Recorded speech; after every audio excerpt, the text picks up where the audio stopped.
انہوں نے پاک فوج کے حوالے سے، سیکورٹی فورسز کے حوالے سے جو بیانیہ ہیں اس پر اس نے بات کی اور کہا کہ دیکھیں ہمیں پاک فوج کے خلاف نہیں جانا۔ پھر جب وہ گئے ہیں ادھر علی امین گنڈا پور تو ان کو خاصی ڈانٹ سننے کو ملی ہے۔ یہ اس وقت بڑی پھنس کے گیم چل رہی ہے جوڈیشری میں، جوڈیشری سے باہر، جوڈیشری ورسز اسٹیبلشمنٹ۔ حکومت تو کہیں نظر ہی نہیں آ رہی، پتہ نہیں کتنی حقیقت ہے اس میں، لیکن کہتے ہیں کہ فرش پہ بٹھایا ہوا ہے بانی پی ٹی آئی کو، اور بٹھا کے وہ پانی بھی ٹھنڈا نہیں پلاتے اور ان سے سوالات کرتے ہیں، اور وہ گرمی کے ماحول میں اور ان کو وہ زچ کر رہے ہیں اور ان کو تنگ کر رہے ہیں۔ تو اس پہ پی ٹی آئی کے اندر بڑی فرسٹریشن ہے۔ اڈیالہ جیل ایک بار پھر پہلے کی طرح بلکہ اب کچھ زیادہ فوکس میں ہے۔ آج ایک ملاقات ہوئی ہے وہاں پہ علی امین گنڈا پور کی، تو اس ملاقات کے حوالے سے پہلے بھی ہوتی رہی ہے، کیا خاص بات ہوگی میں آج یہ بتاؤں گا آپ کو کہ آج کوئی بہت خاص بات تھی۔ اور پھر یہ کہ جو فیصلہ ہے سپریم کورٹ کا مخصوص نشستوں کا، وہ کتنے دن گزر گئے ہیں اور اب تک کیا ہوا اس پہ، اس کا جائزہ لیں گے۔ اور یہ کہ ایک اور فرسٹریشن ہے، وہ یہ ہے کہ اعلیٰ عدلیہ تو دے رہی ہے ریلیف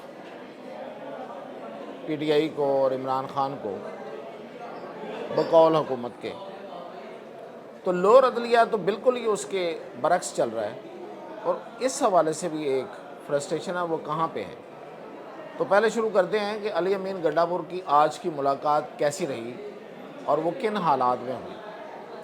علی امین گنڈا پور جو ہیں وہ جس طرح کے دکھتے ہیں یا لوگ سن کے اس کے بارے میں تاثر قائم کرتے ہیں، وہ ایسا ہے نہیں ہے۔ وہ ایک خاصا تیز ترار آدمی ہے۔ اسے پتہ تھا کہ عمران خان اس سے ناراض ہے، اس کو پیغام پہنچ چکا تھا۔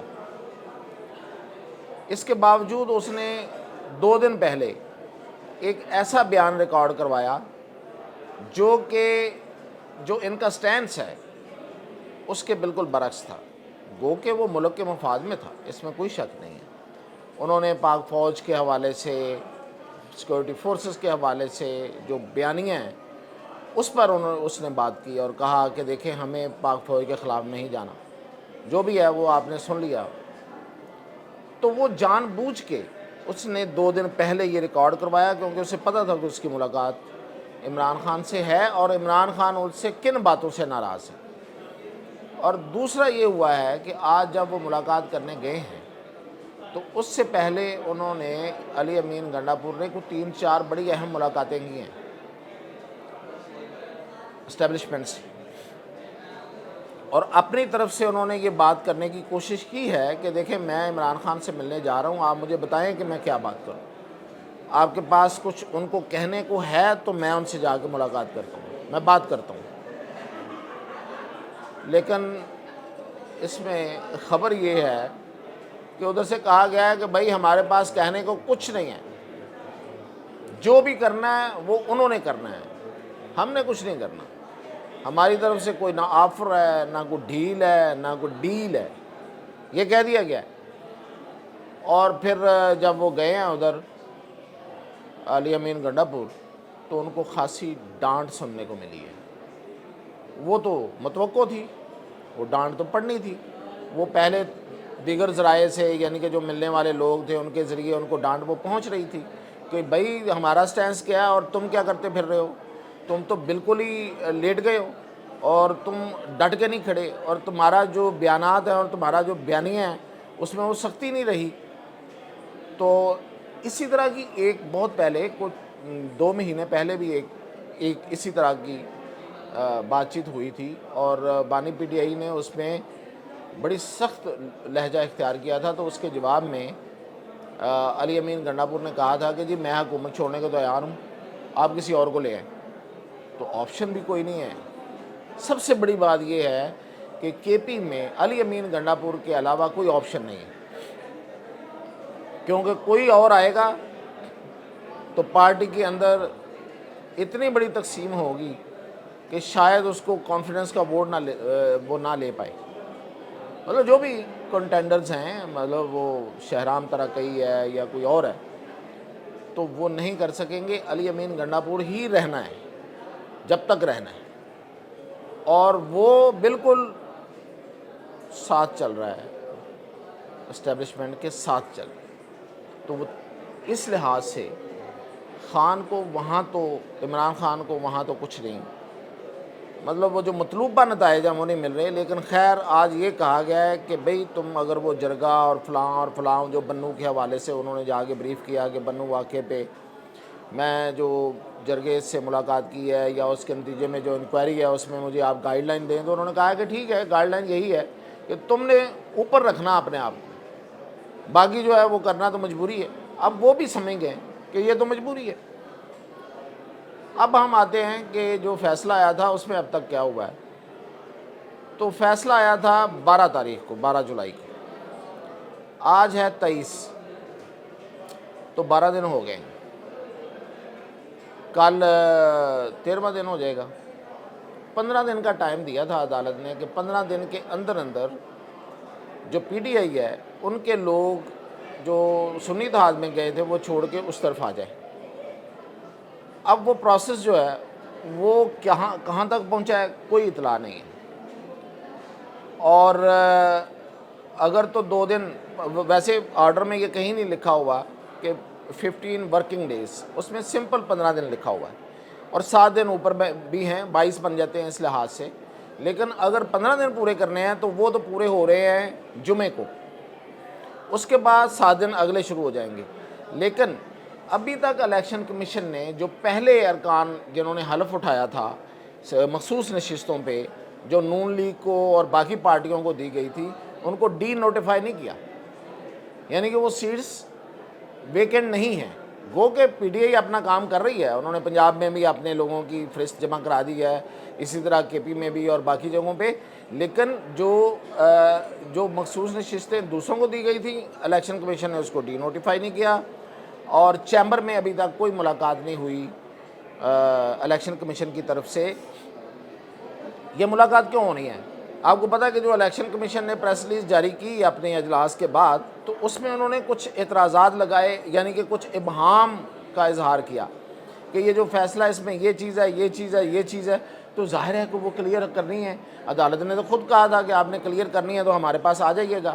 تو ابھی تک تو کوئی ملاقات طے نہیں ہے، اور نہ ہی پی ٹی آئی والے گئے ہیں. تو یہ 15 دن تو پورے ہو رہے ہیں. اگر یہ ورکنگ ڈیز ہی نہیں ہیں اور اسٹیٹ 15 دن ہے تو یہ جمعے کو پورے ہو رہے ہیں. اور نیکسٹ جو ویک آئے گا اس سے 7 دن جو ہیں وہ شروع ہو جائیں گے، اگلے 7 دن جو کہ الیکشن کمیشن کے بیسیکلی 7 دن ہیں. اور وہ ہیں کہ الیکشن کمیشن نے عمل درآمد کرنا ہے ودن 7 ڈیز.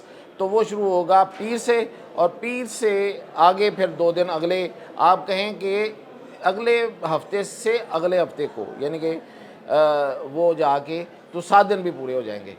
لیکن پروسیس ابھی تک وہی کا وہی ہیں. اور جو پارٹی الیکشن ہے وہ ابھی تک ویلڈ نہیں ہوا، وہ ویریفائی نہیں ہوا، کوئی چیئرمین نہیں ہے الیکشن کمیشن کی نظر میں اس کا پی ٹی آئی کا. لہٰذا کس نے سائن کرنے ہیں یہ تو عدالت نے بتانا ہے. اور عدالت کیا بتائے گی کہ ہمارے سائن لیں؟ ظاہر ہے کہ وہ تو نہیں یہ کہہ سکتی. تو پھر وہ پروسیس، آج اس کی ہیئرنگ ہوئی ہے اور انہوں نے مانگا ہے الیکشن کمیشن نے کہ بھئی آپ نے جو انٹرا پارٹی الیکشن کروائے تھے اس کی ڈیٹیل ہمیں جمع کروائیں. اب وہ ڈیٹیل جمع ہوں گی، پھر اس کا جائزہ لیں گے، پھر اس کو ویریفائی کریں گے، پھر وہ چیئرمین ڈکلیئر ہوں گے بیرسٹر گور یا جن کا بھی آیا انہوں نے جمع کروائیں گے، اور وہ پھر سائن کرنے کے قابل ہوں گے. تو ابھی تک تو وہ سائن کرنے کی اتھارٹی موجود نہیں ہے، تو کیسے یہ پروسیس آگے چلے گا؟ تو اب بھی بہت سے سوالات باقی ہیں کہ یہ ہوگا، اس پہ عمل درآمد یا نہیں ہوگا. گورنمنٹ تو کہہ رہی ہے کہ نہیں ہوگا. اب آخری بات کی طرف آتے ہیں کہ اعلیٰ عدلیہ سے ریلیف مل رہا ہے تو نیچے رگڑا چڑھ رہا ہے. کیوں کہ وہ جو 3-4 دنوں سے جو تفتیش ہو رہی ہے، اب پتہ نہیں کتنی حقیقت ہے اس میں، لیکن کہتے ہیں کہ فرش پہ بٹھایا ہوا ہے بانی پی ٹی آئی کو، اور بٹھا کے وہ پانی بھی ٹھنڈا نہیں پلاتے اور ان سے سوالات کرتے ہیں، اور وہ گرمی کے ماحول میں اور ان کو وہ زچ کر رہے ہیں اور ان کو تنگ کر رہے ہیں.